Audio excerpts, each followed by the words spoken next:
This is Las Vegas Real Estate Now, where we bring you the 3 E's: educate, empower, and engage. I'm your host, Harvey Blankfeld, along with our co-host, Shelley Brown, and we've been selling homes here in Southern Nevada since 1988. Shelley and I are also very proud to be part of the Real Estate Radio Network. That is a national network of local real estate professionals delivering timely, balanced truths about local market conditions. And with us in studio with Shelley and I, we have Tracy Ruccia from Equity Title.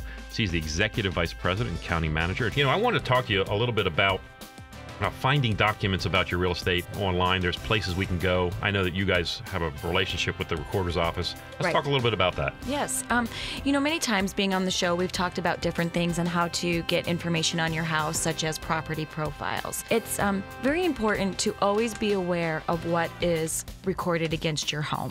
So in my opinion, when you own a home, and especially if you have equity in your home and or lots of it, you really want to make sure you're constantly checking, you know, anything that might be recorded against your house. That's good. So they can watch on the recorder site. Yeah. Like if I got that letter, the first thing I'm going to do is go to the recorder site. Yeah. Once you get the letter, say, oh, wait, what are you talking about? Look, oh, no, look, something happened here. There is something there. We better find out who did this. You can go online, and we have a website that you can go online once, you know, I would suggest once a month. Just put in your address or your parcel number or your name, and your house will pull up. So when it shows everything that's recorded, and you can actually click on the document and see what it is? That's the tickler there on that one, Shelley. That's the problem, is you can't necessarily click on the documents, but if you do see like a lien or there's a line item there. Yeah, a judgment or something like that. That's something that I can help you with. I just want to go back to that horror story. If you're the owner, you're like, well, that wasn't my problem. I had nothing to do with it. You know, I didn't sign that paperwork. I didn't take that loan, which is all true, but you do have a lien recorded against your property, and you are your problem. Exactly. You are not going now to be able to sell it if you had any intentions of selling it. Right.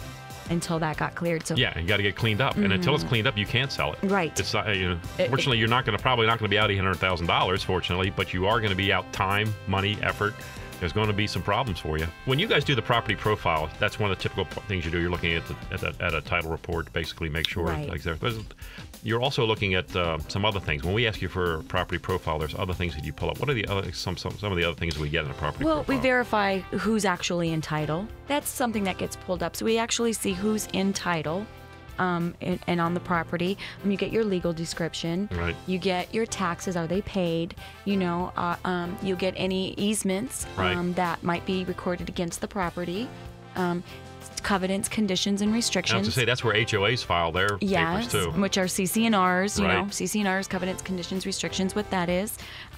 Mortgages, just stuff like that. When you're really not sure, it gives you a wealth of information. Now remember, it's a quick search. You know, when you actually go into escrow, we do a much more in-depth search. You're going to dig it through that stuff. Yes. Which is a preliminary title report? Preliminary title report.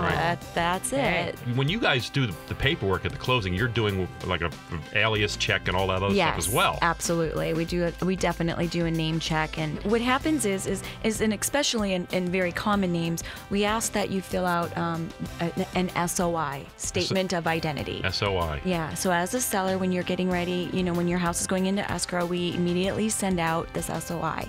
And what it does, it's going to ask you, do you go by any other names? Have you been married?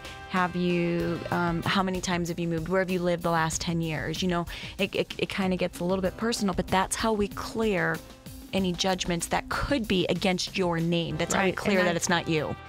You've been listening to Las Vegas Real Estate Now with hosts Harvey Blankfeld and Shelley Brown. Please tune in every Saturday at 11 a.m. right here on News Talk 720 KDWN.